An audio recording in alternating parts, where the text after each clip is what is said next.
Hello everyone, কেমন আছেন সবাই? আশা করি সবাই অনেক অনেক ভালো আছেন। লিড জেনারেশন কোর্সের আজকে 5 নম্বর ক্লাস চলেছে। যারা এখনও প্রথম যে 4টি ক্লাস রয়েছে দেখেনি, তারা অবশ্যই প্রথম ক্লাস থেকে শুরু করবেন। তাহলে কিন্তু আপনি একদম বেসিক থেকে অ্যাডভান্স লেভেলে শিখতে পারবেন। আর যদি আপনি প্রথম ক্লাসগুলো মিস করে যান, তাহলে কিন্তু আপনি মাস থেকে ক্লাস দেখে কিন্তু বুঝতে পারবেন না।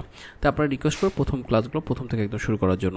তাছাড়া ডাটা এন্ট্রি কোর্সে কিন্তু আপনি দেখবেন প্লে লিস্টে ডাটা এন্ট্রি অনেকগুলো কোর্স রয়েছে, 17টি ক্লাস রয়েছে।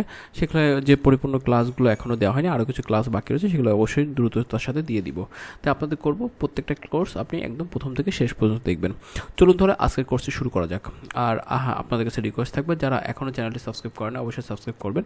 যদি ভিডিওটি ভালো লাগে বা কোর্সটি ভালো লাগে, ক্লাসটি ভালো লাগে, তাহলে অবশ্যই কিন্তু একটি লাইক, একটু কমেন্ট করতে ভুলবেন না। আমি দেখি অনেকেই কিন্তু ভিডিও দেখছেন, দেখেন আপনাদের কাছে রিকোয়েস্ট থাকবে যারা ভিডিও দেখেন তাদেরকে একটু বেশি বেশি করে কমেন্ট করার জন্য, কারণ মোটামুটি অনেকেই দেখছেন, প্রতিদিনই কিন্তু নিয়মিত দেখছেন, কিন্তু আপনারা একটা কমেন্ট করতে হয়তো আপনাদের কষ্ট হচ্ছে বা সামথিং আমি জানি না।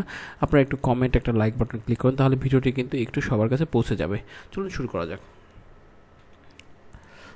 আজকে আমাদের 5 নম্বর ক্লাস, যেখানে আমরা দেখাবো যে মাইক্রোসফট এক্সেল বিষয়, অর্থাৎ মাইক্রোসফট এক্সেলের বেসিক কিছু জিনিস দেখাবো। আসলে মাইক্রোসফট কী বলে, গুগল শিটের যে ক্লাসটি দেখিয়েছি ক্লাস 4-এ, সেটা দেখলে আপনার মাইক্রোসফট এক্সেল আর তেমন কোনো কাজ থাকে না, কারণ লিড জেনারেশনের জন্য এতটুকু জানাই বেসিক। আর যদি আপনি মনে করেন যে আপনি এক্সেলে অনেক অ্যাডভান্স, অনেকে আছে যারা এক্সেলে অনেক অ্যাডভান্স বা অনেক ভালো কাজ জানে, সো তারা কিন্তু অনেক কিছু জানতে পারবেন। আমি লাস্ট 5 বছরে এক্সেলে আর তেমন প্রথম দিকে একটু শিখেছিলাম এক্সেলের কাজ, বাট পরবর্তীতে আমি আর কোনো কাজ শিখিনি, সো অনেক কিছু ভুলে গেছে। তবুও আমি দেখি আমার এক্সেলের যতটুকু বেসিক আছে ততটুকু আপনাদেরকে সাথে শেয়ার করব।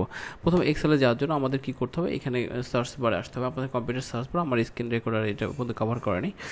সার্চ বসে লিখবেন এক্সেল, লিখলেই আপনার এটা চলে আসার কথা মাইক্রোসফট এক্সেল। আমরা এক্সেলে চলে যাব। এক্সেলে চলে যাওয়ার পর দেখবেন যে আপনার কাছে একটা অপশন চলে এসেছে। তখন আমরা ব্ল্যাঙ্ক যে এক্সেল শিটটা আছে সেটা আমরা ক্লিক করবো। এক্সেলে কাজ করার প্রধান শর্ত হচ্ছে আপনাকে প্রথমে ফাইলটাকে কী করতে হবে, সেভ করতে হবে। তাহলে কী করতে হবে, সেভ করার জন্য আমরা সেভ অ্যাজ ক্লিক করবো। সেভ অ্যাজ ক্লিক করে আমরা যে ফোল্ডার রাখতে চাই আপনি সেখানে রেখে দেবেন। আপনি এখন কোথায় রাখতে চান সেটা আপনি ভালো জানেন। দেখেন আমরা এখন মনে করেন আপনি ডি ড্রাইভে, ই ড্রাইভে বা এফ ড্রাইভে যেখানে রাখেন সেখানে আপনাকে সেভ করে রাখতে হবে। আমি একটা ড্রাইভে সেভ করে রাখতে চাই, মনে করেন ডি ড্রাইভে সেভ করে রাখলাম। এটা কি, স্যাম্পল ওয়ার্ক।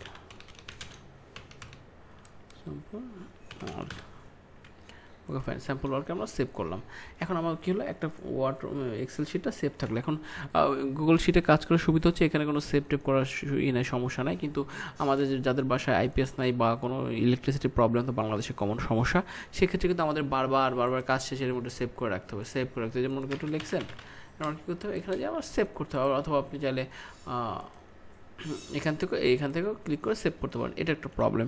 সো আমরা নর্মালি লিড জেনারেশনের কাজে আমরা গুগল স্প্রেডশিট ইউজ করি। এখন আমাদের লিড জেনারেশন গুগল স্প্রেডশিট আর এটার কাজটা কিন্তু অনেকটাই সেমই থাকে, হয়তো এক্সেল একটু বেশি কাজ রয়েছে।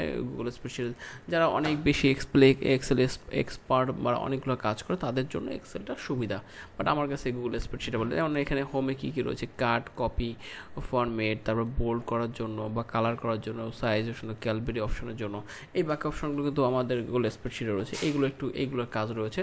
তারপর ইনসার্টে যদি টেবিল ক্রিয়েট করে চান, তারপর যদি পিকচার যদি আনতে চান, হ্যাঁ কিছু কাজ রয়েছে যেটা আপনি এগুলো এক্সেলেই করতে পারবেন, এগুলো স্প্রেডশিটে সেগুলো পাবেন না, যেটা এক্সেলে আসে। তারপর পিকচার যদি আনতে চান তাহলে এখান থেকে পিকচার আনতে পারবেন ফোল্ডার থেকে। এইভাবে আপনি প্রত্যেকটা জিনিসই এখান থেকে কাজ করতে পারবেন। পেজ লেআউট, তারপর এগুলো রয়েছে। আসলে এক্সেলের ক্লাসটা কেন নিলাম, যে আপনারা হয়তো বলবেন যে ক্লাস বা হয়তো এক্সেল, এমএস ওয়ার্ড এগুলো নিলেন না। অ্যাকচুয়ালি এক্সেল আর স্প্রেডশিট কাজ সেম। সো এখানে যে যদি ক্লাসটা দেখে থাকেন তাহলে এখানে আপনার কিছু দেখার কিছু নাই। তবু আপনার দিলাম যাতে না বলেন যে ভাই এই ক্লাসটা তো নেননি। আর আপনাদের কোনো বাধা নেই যে আপনার এখানে কাজটা শিখবেন, অবশ্যই এক্সেলের কাজগুলো শিখবেন। যদি আপনার অ্যাডভান্স শিখতে পারেন তাহলে কিন্তু অনেক উপকার আছে। দেখা যায় অনেক সময় খুবই কম যদিও, বাট অনেক সময় অনেক ক্লায়েন্টে থাকে যে আমাদের এক্সেলে এই বিষয় লাগবে, যদি এক্সপার্ট হন তাহলে আপনি ভালো রেটে ভালো পেমেন্টে কাজ করতে পারবেন।